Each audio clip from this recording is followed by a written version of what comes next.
Happy New Year sa mga walang handa na nakikain lang ang dami pang dada. Pangit daw ang lasa kung makapagsalita, ganyan ang ugali ng mga walang hiya. Happy New Year sa mga sinaktan, pati na rin sa mga iniwan. Happy New Year din sa mga niluko na nabiktima sa mga luko-luko. Happy New Year sa ating lahat, mga scammer at mga burikat.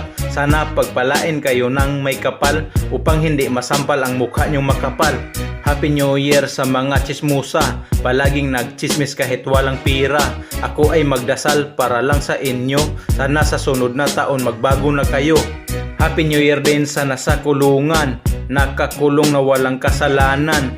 Ang Panginoong Diyos siya lang ang may alam kung sino ang may salang dapat parusahan.